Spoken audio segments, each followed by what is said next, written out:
Começa agora a revista de imprensa, seja muito bem-vindo. Vamos olhar as primeiras páginas dos jornais desta quinta-feira.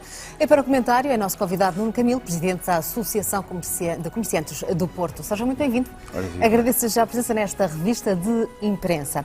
Vamos então fazer a nossa primeira ronda. Começamos por olhar o rosto do Jornal Público. Em destaque no Público, o Euribor negativa vai dar crédito para descontar nos juros da casa.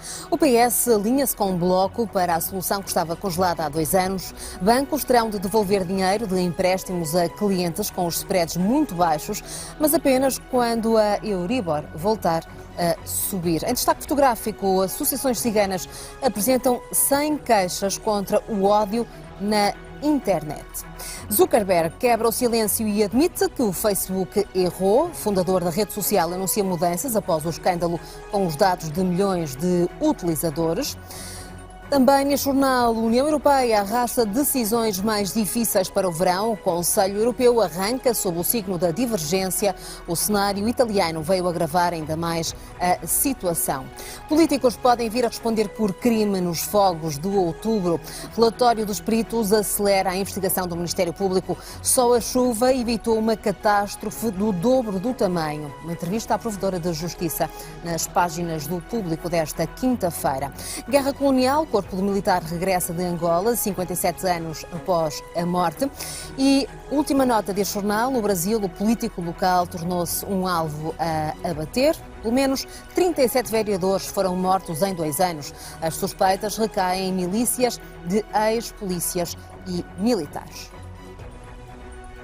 Do Jornal Público seguimos em frente com o Diário de Notícias. Neste jornal, destaque fotográfico vai para Sarkozy, que está indiciado por corrupção.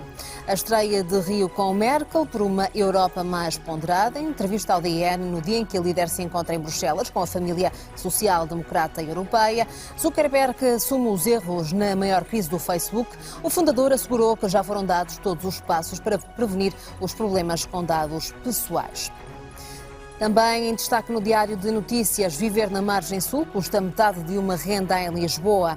Com o preço a cair de 1.000 euros mensais em Lisboa para 500 na Moita, pelos mesmos 100 metros quadrados, há cada vez mais famílias a optar por atravessar o rio na hora de arrendar casa. Inquilinos falam em exagero. Os proprietários dizem que o problema não são os preços, mas sim os ordenados e é preciso mais casas camarárias. Ainda no Diário de Notícias, ministro, vítimas e especialistas chamados a explicar a tragédia dos incêndios. E o Primavera Surfest, Caparica é a capital das ondas, com provas e música até ao final deste mês. Agora a vez da capa do jornal e os Estados Unidos vão assumir responsabilidades pela contaminação das lajes. A afirmação é da deputada socialista Lara Martinho, foi eleita pelos Açores. As mulheres que podem tramar Donald Trump, a atriz pornográfica, passou no teste do polígrafo. Playmate quer resgatar o contrato de sigilo e a concorrente do The Apprentice ameaça denunciar um assédio sexual. Também no jornal li uma entrevista a Vítor Costa, diretor-geral do Turismo de Lisboa. Diz que as pessoas devem ter orgulho de morar em Almada, Odivelas ou Amadora. Se a Alfama ficar fechada, cria uma reserva de índios subsidiada. Outras notas no jornal li vão para o PSD, o partido à espera que Rui Rio comece a fazer oposição. Ainda não há arguidos nos incêndios de outubro, é outra das notas. E Sobreiro, assobiador, ganhou o Prémio Europeu de Árvore do Ano. Avançamos agora com o destaque. Empresas digitais vão ter de pagar impostos. As novas regras propostas pela Comissão Europeia permitem que Portugal passe a tributar a atividade no seu território de empresas como a Google, Apple, Facebook ou Uber. Em causa estão milhões de euros. Arrendar uma habitação em Lisboa custa o dobro. O relatório inédito do Instituto Nacional de Estatística conclui que 51% das casas alugadas se situam nas áreas metropolitanas de Lisboa e do Porto.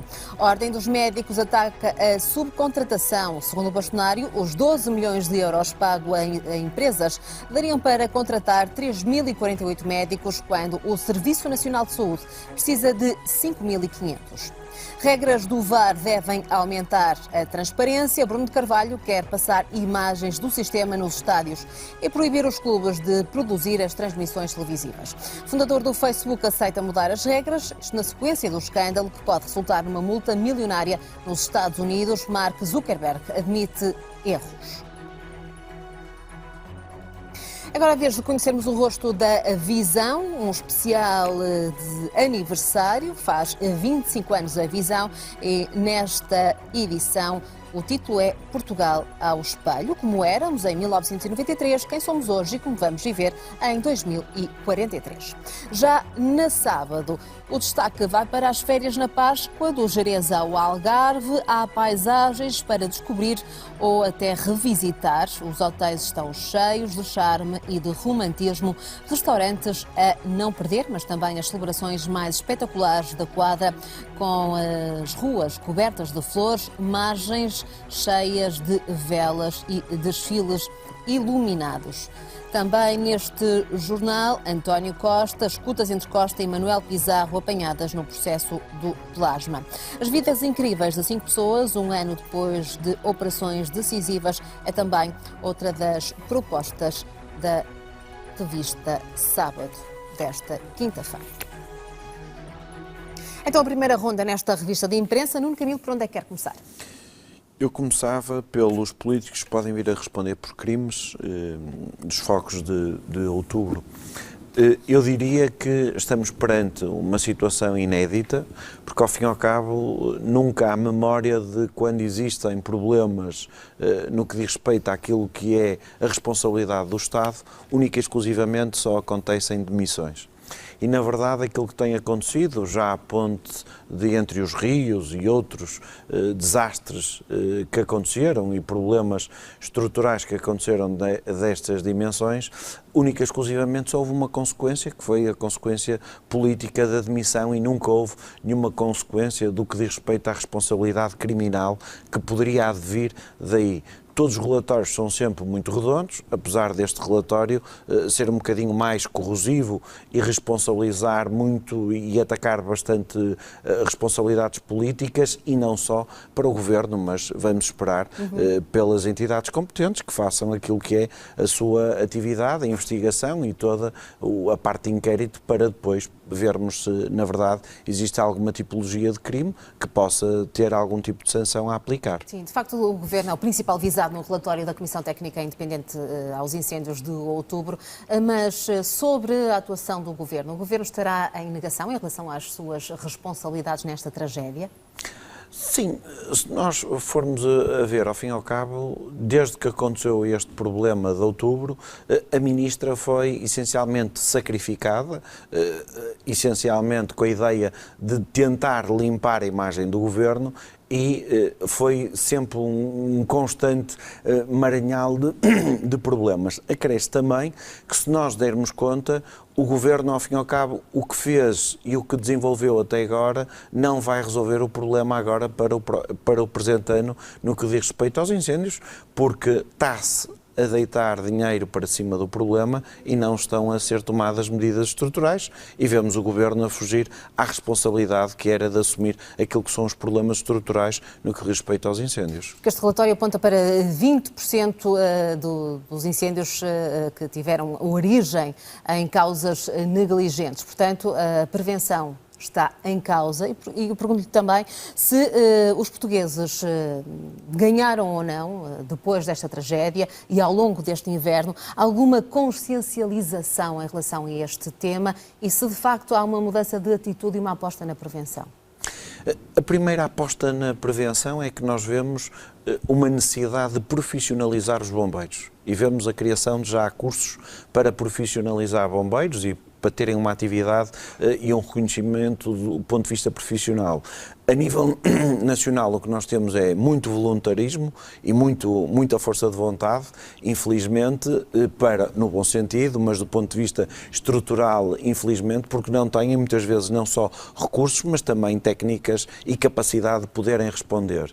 No que diz respeito às outras questões que colocou, eu estou na expectativa de ver quais são as grandes medidas estruturais que o Governo irá apresentar para combater aqueles que são os flagelos do verão, E eu acho que não chega só a alterar o Código Penal e sancionar cada vez mais. Existe a necessidade de prevenirmos. Não é prevenir por decreto e fazer um decreto-lei no sentido de condicionar aquilo que é a atividade, mas essencialmente é criar um conjunto de ferramentas, nomeadamente pessoas, a Guarda Florestal, que teve uma depreciação daquilo que era a sua atividade e um decréscimo daquilo que eram o número de pessoas efetivas, e poder contar com a sociedade civil, nomeadamente com os escoteiros, com outras forças de segurança que possam ajudar a combater e a ter postos de vigia de maneira a combater este flagelo, e que, longe disso, possamos vir a ter algum verão tão dramático como este que tivemos no ano passado. Nuno Camilo, para avançarmos com as outras capas de jornais, que outros assuntos merecem destaque na imprensa desta quinta-feira? Eu iria falar então no Diário de Notícias. Viver na margem sul custa metade de uma renda em Lisboa. Isto é um problema estrutural que o nosso país neste momento tem. Se nós dermos conta, aquilo que está a acontecer é que existe uma pressão imobiliária muito grande nos grandes centros urbanos, no Porto e em Lisboa essencialmente. Isto deve-se também ao crescimento do turismo e o alojamento local, com uma particularidade muito grande, e faz com que as câmaras municipais não tenham estratégias e andem a reboque daquilo que são os problemas do país. Na verdade, aquilo que existe neste momento é uma política de habitação deficitária. E eu devo dizer que não concordo com aquilo que vem a ser assumido por algumas entidades e alguns políticos no que diz respeito à criação de mais habitação social. Nós devemos combater isto. Devemos essencialmente dar ferramentas para os privados conseguirem criar apoio ao arrendamento. E, por exemplo, o caso quer do Porto, quer de Lisboa, uma solução que eu acho que seria viável e que já devia estar a ser implementada há alguns anos era a duplicação daquilo que é o índice de construção nos grandes centros urbanos. E se nós dermos conta, hoje, quer a cidade do Porto, quer a cidade de Lisboa, e o Porto em particular, temos a situação de Campanhã e a situação em Paranhos, em que poderíamos duplicar a densidade do índice de construção, e com isto iríamos conduzir a que não só o preço da habitação para arrendamento como para aquisição no centro da cidade pudesse diminuir de uma forma considerável, e estamos aqui a perder algum tempo porque era expectável que o turismo fosse criar esta pressão, e neste momento vemos que o próprio Parlamento está a chamar um conjunto de entidades para debater aquilo que é a legislação do alojamento local e as consequências que irá ter em termos da nossa economia.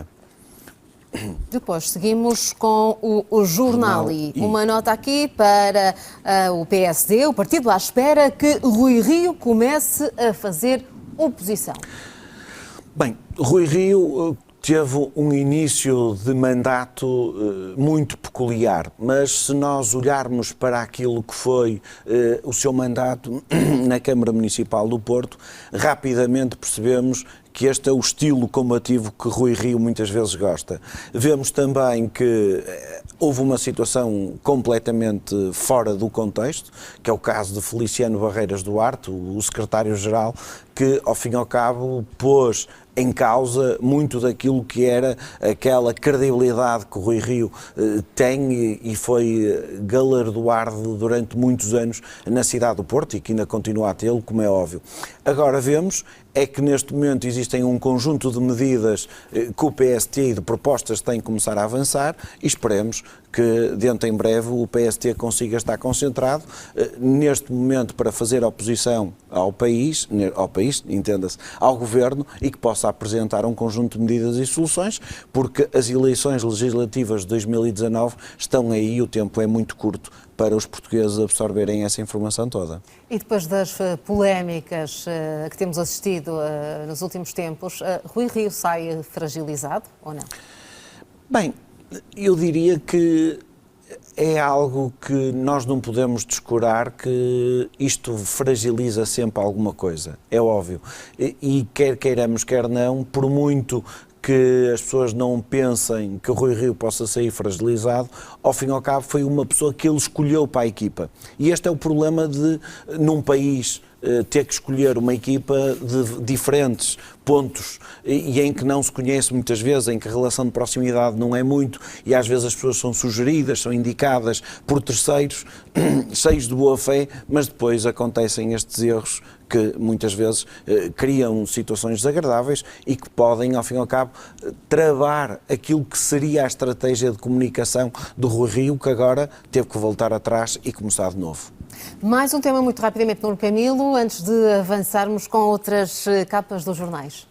Mais um tema que pretende destacar. No destaque, empresas digitais vão ter de pagar impostos. Eu diria que era inevitável. Neste momento eu considero que o Estado necessita de fazer uma reforma profunda e uma reforma profunda significa essencialmente rever até a própria Constituição para ir ao encontro daquilo que são as necessidades. Isto entra nesse enquadramento, uma vez que existe um aumento substancial daquilo que são as responsabilidades do Estado no que diz respeito à sua despesa e não existe um equilíbrio financeiro nessa matéria e nós há vários anos que vimos a acumular déficit. Não seria justo um conjunto de empresas que têm um conjunto de benefícios e têm atividade que estão a exercer no nosso país não serem tributadas por isso e era inevitável que isso acontecesse. Mas isto também é o resultado daquilo que eu considero de uma Europa adormecida que não está a defender os interesses daquilo que é a Europa e vemos neste momento o arrastar de muitas medidas, de muitas matérias e de muitas decisões que vai sempre ajustando para nunca haver uma Europa, eu diria quase com uma vassoura para pôr os países europeus em sentido.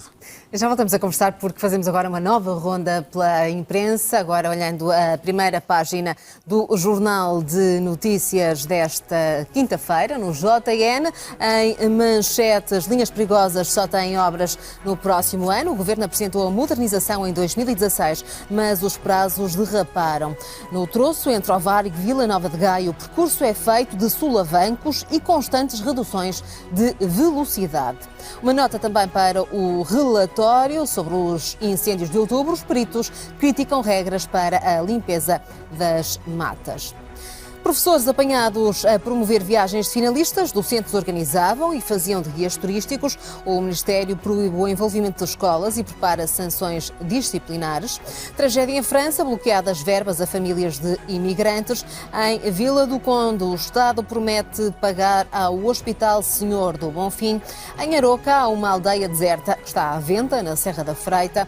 E destaque também para um crime, queimam carros de luxo a juiz eclesiástico por vingança.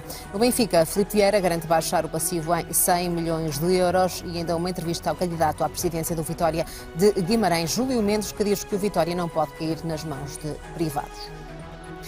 E agora, na imprensa regional, olhamos a Voz de Trás-os-Montes. Crime violento deixa a população em choque em Vila Real.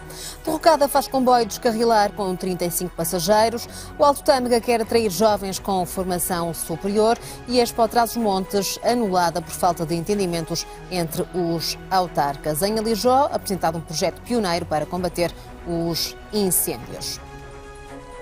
No Diário de Viseu, homem detido com armas de fogo e explosivos. Crianças aprendem a importância das árvores para assinalar então o Dia Mundial da Árvore. Outras notas neste jornal. O Politécnico de Viseu prepara a criação de uma banda Primavera Cultural. E ainda 2,7 milhões de euros para 10 projetos na região centro do país. Mais uma vez no Diário de Viseu, uma nota para o relatório que aponta falhas no combate e na programação do socorro nos incêndios trágicos de 2017. Olhamos ainda o rosto do Diário de Aveiro. Assaltantes armados ficam em prisão preventiva. A Judiciária deteve mais 2 indivíduos envolvidos no assalto a uma casa de São Bernardo. 3 já tinham sido interceptados na semana passada. No destaque fotográfico, um apoio às associações de Estarreja. São quase 40 mil euros distribuídos por 8 instituições. Bagão Félix defende a importância da família nas sociedades. Ainda outra nota para a Universidade e o Grupo Visa Aveira que reforçam a cooperação. No Diário do Minho, a Via Sacra abre portas a devotos de São Bento. É a manchete. O arcebispo de Braga benzeu o novo conjunto monumental do Santuário de São Bento da Porta Aberta em Terras do Douro, que foi constituído por um pórtico Via Sacra, uma imagem escultória em honra daquele santo e de uma fonte. A expansão da Lear confirma a dinâmica empresarial de Valença e ainda Paulo Cunha, que planta uma árvore planta a árvore número 5.000 no Parque de Sinséns, iniciativa também do Dia Mundial da Árvore. Já no Correio do Minho, o Dia Mundial da Árvore e da Floresta também em destaque, uma árvore, uma vida. Em Braga, planetário sensibiliza escolas. Em Amares, Carvalhal do Urjal foi reflorestado. Em Famalicão, 5.000 árvores ajudam a plantar o futuro ambiental. Em Paredes de Couro, o Conselho quer ser reconhecido pelos seus carvalhais e em Arcos de Valdevez, mais de 8.000 plantadas em Cabreiro. Viana do Castelo, estrutura flutuante num investimento de 125.000 euros. Parque eólico demora um ano a ser construído.